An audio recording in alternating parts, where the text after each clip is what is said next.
Assalamualaikum warahmatullahi wabarakatuh. Perkenalkan, nama saya Jumar Junaidi dari kelas C jurusan Agroteknologi tahun 2023. Pada kesempatan kali ini saya akan melakukan uji independence empathy test.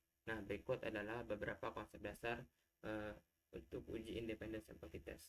Yang pertama, uji independence empathy test bertujuan untuk mengetahui apakah terdapat perbedaan rata-rata dua sampel yang tidak berpasangan. Dua, uji independence empathy test merupakan bagian dari statistik parametrik. Yang ketiga, syarat dilakukan uji independence empathy test yaitu ada tiga. Satu, data berdistribusi normal. Kemudian dua, varian data antar kelompok sama atau homogen. Lalu yang ketiga, data numerik skala data interval atau rasio. Nah, yang keempat, apabila data tidak berdistribusi normal, maka dilanjutkan menggunakan uji statistik non parametrik. Nah, kita akan langsung melakukan uji independence empathy test. Nah, di sini saya memiliki contoh kasus uji independence empathy test penelitian. Sebagai contoh, kita akan melakukan pengujian hipotesis komparatif untuk mengetahui apakah ada perbedaan rata-rata hasil belajar siswa pada kelompok A dengan kelompok B. Misalnya kelompok A guru menerapkan metode belajar dengan ceramah, sementara kelompok B guru menerapkan metode belajar dengan diskusi. Setelah itu guru membagikan soal yang sama kepada masing-masing siswa yang ada pada kedua kelompok tersebut. Adapun skor hasil belajar masing-masing siswa untuk kelompok A dan kelompok B dapat kita lihat pada gambar tabel di bawah ini. Nah, ini merupakan tabel hasil belajarnya. Ini kelompok A dan kelompok B. Nah, data ini yang saya dapatkan dari sini ya. Saya dapatkan dari sini, nanti linknya akan saya sertakan pada kolom deskripsi videonya. Nah, kemudian data ini sudah saya pindahkan di Excel, yaitu di sini sudah saya pindahkan untuk melakukan uji independence empathy test untuk mengetahui perbedaan hasil belajar antara metode ceramah dan metode diskusi. Nah, ini kolomnya hasil belajar yang tadi itu kelompok A kita ganti menjadi metode ceramah, lalu kelompok B yaitu kita ganti menjadi metode diskusi. Karena di SPSS itu tanda komanya itu tidak terbaca ya, jadi kita ganti dengan tanda titik di sini. Oke, data ini tadi sudah saya pindahkan ke Excel. Kemudian langsung saja kita ke SPSS-nya. Nah, di SPSS ini ada dua bagian ya, data view dan variable view. Nah, kita untuk mengisinya, pertama kita itu ke data view untuk menginput datanya. Di bagian name ini kita hasil, lalu di bawahnya ini itu metode, lalu pada labelnya kita isi hasil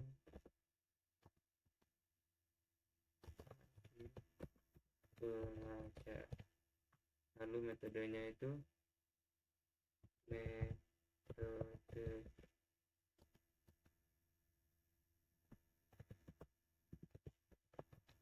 metode belajar.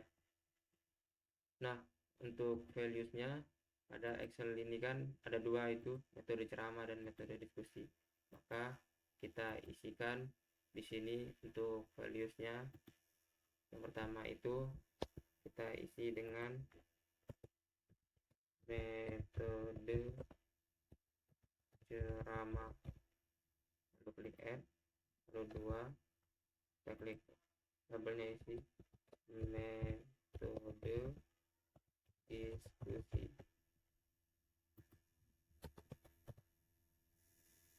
add, kemudian kita oke. Nah, pada data sini kan ada terdapat koma, maka pada bagian desimalnya untuk hasil itu kita buat jadi 1, lalu metodenya kita buat jadi 0. Kemudian pada measure ini kita pilih scale, lalu pada measure metodenya kita pilih nominal. Nah, kemudian baru kita masuk ke data view untuk menginput datanya. Lalu pada bagian hasil ini kita copy dulu. Yang pertama, metode ceramah.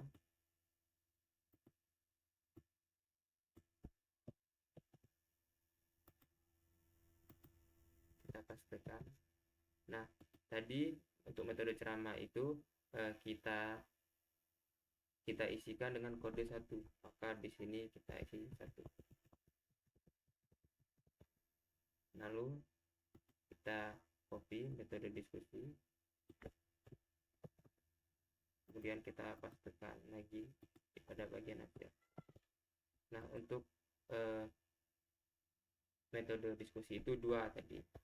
2. Nah, di sini kita sudah menginput data, maka selanjutnya kita akan melakukan analisis, yaitu tapi sebelum kita ke situ ada beberapa syarat untuk dilakukannya uji independent sample test. Maka kita tidak langsung melakukan uji independent sample test. Nah, yang pertama itu data berdistribusi normal. Maka uji yang kita lakukan pertama itu ada normalitas, kemudian homogenitas. Jika kedua ini sudah memenuhi, maka bisa melanjutkan dengan uji independent sample test. Oke, yang pertama uji yang kita lakukan yaitu uji normalitas. Kita kembali ke SPSS, kita pilih analyze, kemudian kita pilih descriptive statistik, kemudian kita pilih explore, lalu kita klik. Nah, kita bisa lihat di sini hasil belajarnya ini kita masukkan ke dependent list. Lalu untuk metode belajar kita masukkan ke factor list. Lalu pada bagian plot ini kita klik, lalu kita klik untuk box plotnya, kita pilih none, deskriptifnya kita hilangkan, lalu kita pilih normality plot with test, karena di sini kita akan melakukan tes normality. Lalu kita pilih oke. Nah, di sini sudah keluar hasilnya, yaitu kita akan berfokus pada tabel test of normality ya, yaitu pada bagian Shapiro-Wilk.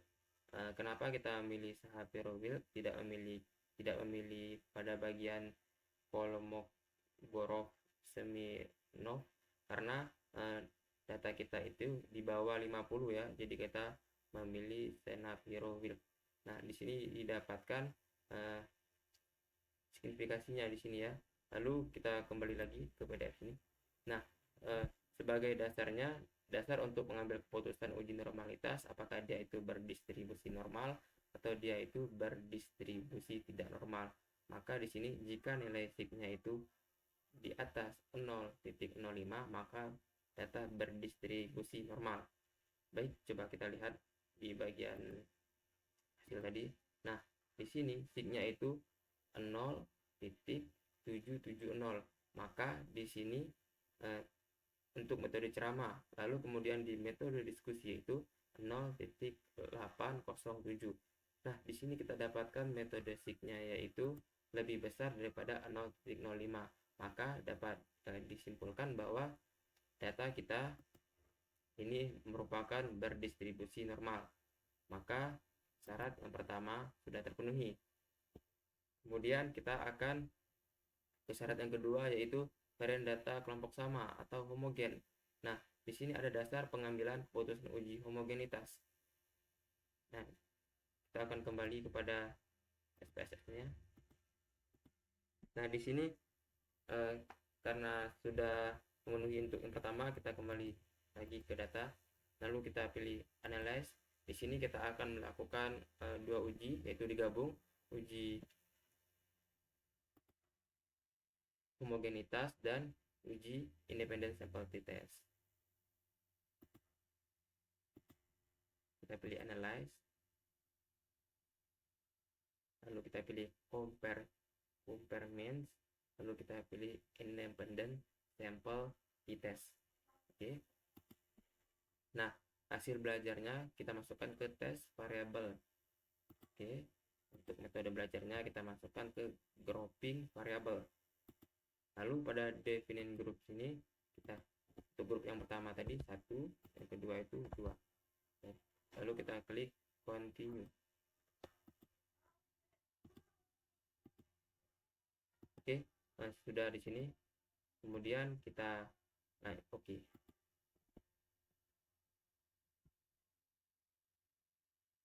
Nah, di sini kita sudah mendapatkan independent sample t-test. Namun sebelum kita masuk ke independent sample t-test, kita harus melakukan uji. Kita harus melihat apakah data itu berdistribusi normal atau tidak berdistribusi normal. Nah, ini merupakan dasar pengambilan keputusan uji normalitas. Normalitas tadi sudah selesai. Di sini kita ini merupakan dasar pengambilan keputusan uji homogenitas. Nah, jika nilai signya lebih besar dari 0,05, maka data berdistribusi data adalah homogen atau varians data sama. Lalu kemudian jika nilai signya lebih kecil dari 0,05, maka data berdistribusi data adalah tidak homogen atau varians data tidak sama. Nah, kita lihat pada output hasilnya. Nah, pada bagian sini kita lihat Levene test of equality of variance. Kita lihat pada bagian sini, kita lihat di sini signya itu 0,738. 0,738 ini lebih besar daripada 0,05, maka data ini dapat kita simpulkan bahwa data ini merupakan berdistribusi homogen atau varians datanya sama.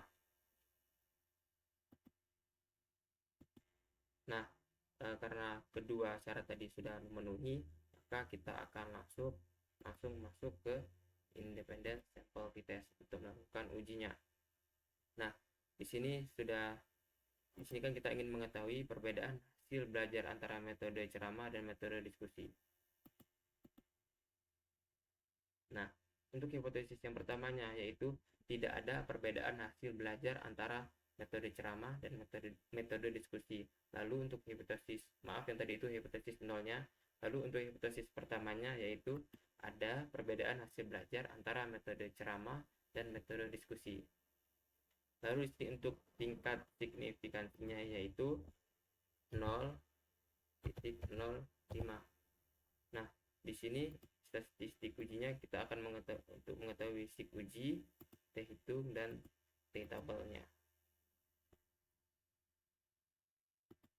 Sebelum itu ada beberapa dasar pengambilan keputusan uji independent sample t-test, yaitu jika nilai sig uji 2 strip Taylor lebih kecil dari 0,5, maka ada perbedaan hasil belajar metode ceramah dan metode diskusi. Lalu untuk nilai T hitung itu lebih besar daripada T tabel, maka ada perbedaan hasil metode ceramah, adanya perbedaan hasil belajar metode ceramah dan metode diskusi. Lalu jika nilai T hitungnya lebih kecil dari T tabel, maka tidak ada perbedaan antara hasil belajar metode ceramah dan metode diskusi. Lalu yang ini tadi, jika dia lebih besar juga sama, maka tidak ada perbedaan antara hasil belajar metode ceramah dan metode diskusi. Kita kembali ke Excel.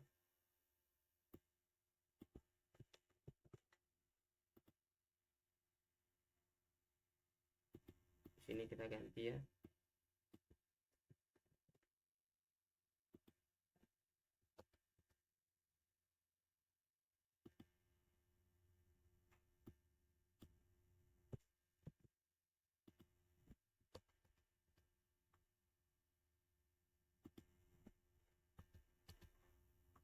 Oke, kita kembali ke bagian output data SPSS.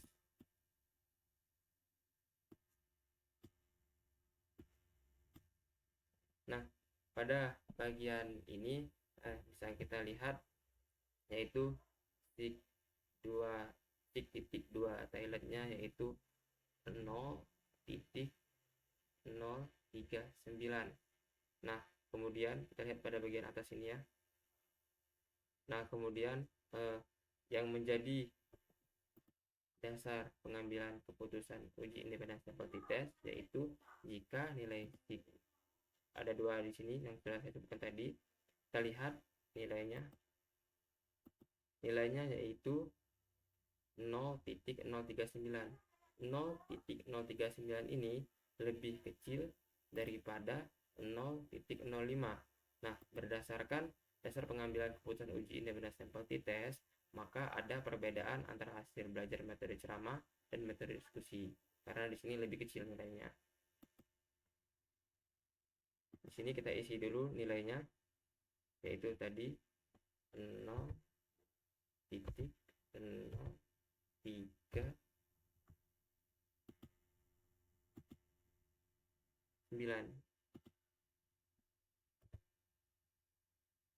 Lalu untuk keputusannya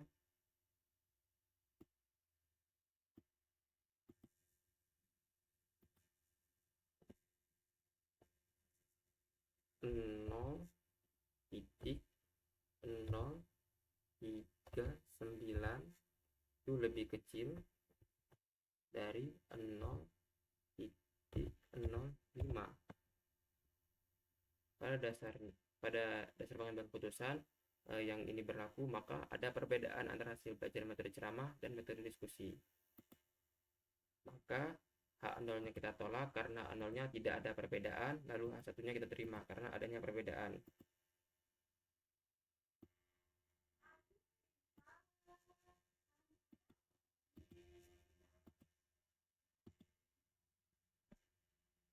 Maka di sini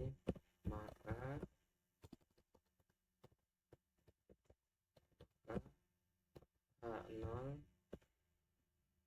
tolak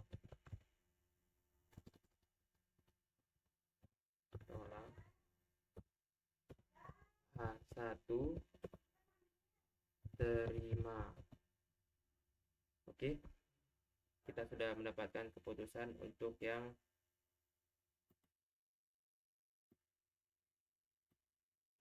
bagian tik 2 toiletnya. Lalu kemudian kita akan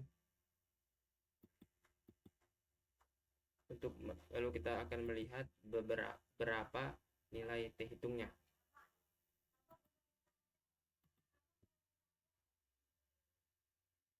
Nah, di sini T hitungnya yaitu min 2,419.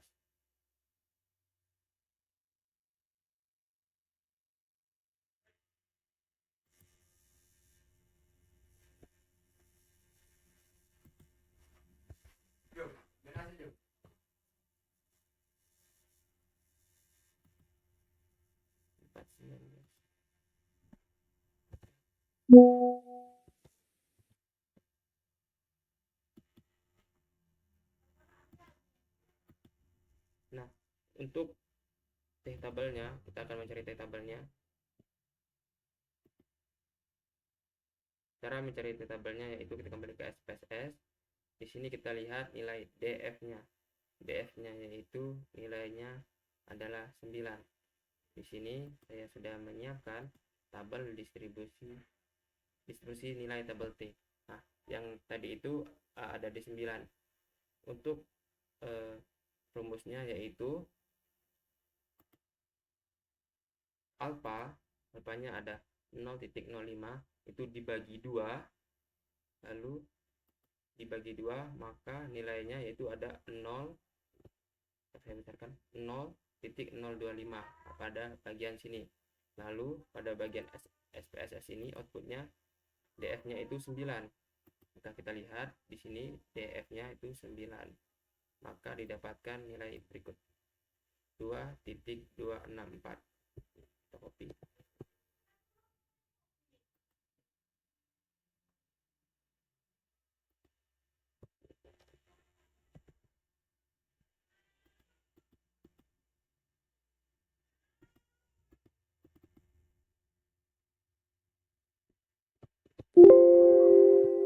Nah, untuk keputusannya kita lihat lagi dasar pengambilan keputusan uji independen sampel t-test. Nah, jika nilai T hitung lebih besar, maka ada perbedaan hasil belajar metode ceramah dari metode diskusi.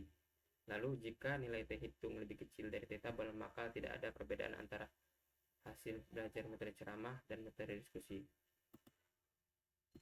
Maaf sebelum itu, di sini nilainya untuk hasil belajar sini T-nya itu min titik 2419. Di sini kita tulis 2.419. Tidak, binnya tidak kita sertakan ya.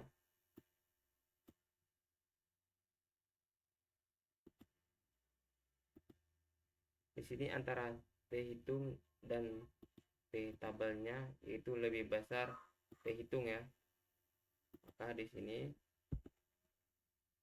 2.262 lebih kecil dari 2.419.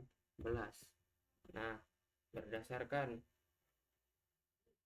dasar pengambilan keputusan uji independen sampel t-test, jika T hitungnya lebih besar daripada T tabel, maka ada perbedaan. Kita lihat di Excel tadi. Nah, di sini T hitungnya itu lebih besar daripada T tabel ya. Yang ini T tabel, yang ini T tabel. Untuk sini T tabelnya 2.264 itu lebih kecil daripada T hitungnya, maka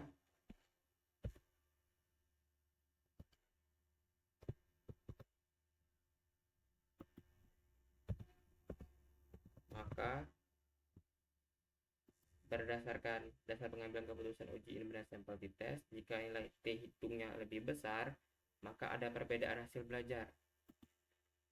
Nah, di sini T hitungnya itu lebih besar, maka ada perbedaan hasil belajar. Jadi, hipotesis nolnya atau H0-nya kita tolak.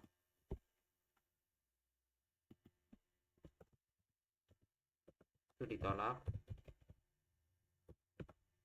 Lalu T1-nya itu ada perbedaan hasil belajar antara metode ceramah dan metode diskusi. Jadi H1 itu diterima.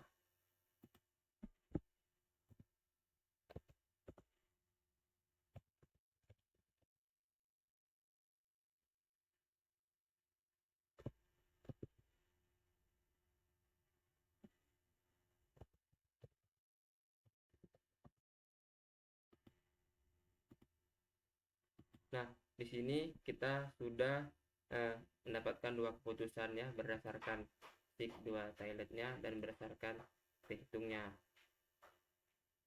Nah, di sini belum saya tulis satunya.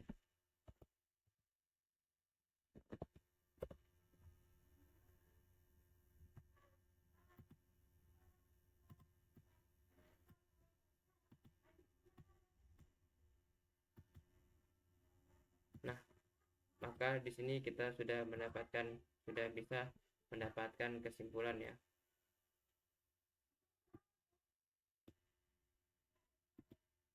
Kesimpulannya, berdasarkan dua ini, maka H1 diterima. Jadi, kita buat kesimpulannya, H0 ditolak, maka ada perbedaan hasil belajar antara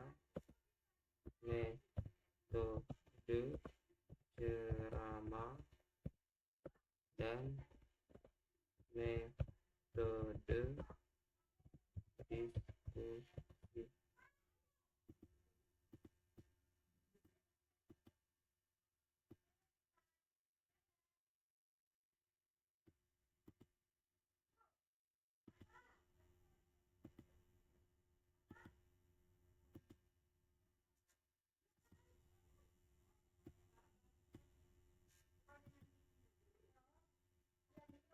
Nah, di sini kita sudah mendapatkan H0 itu ditolak, maka ada perbedaan hasil belajar antara metode ceramah dan metode diskusi.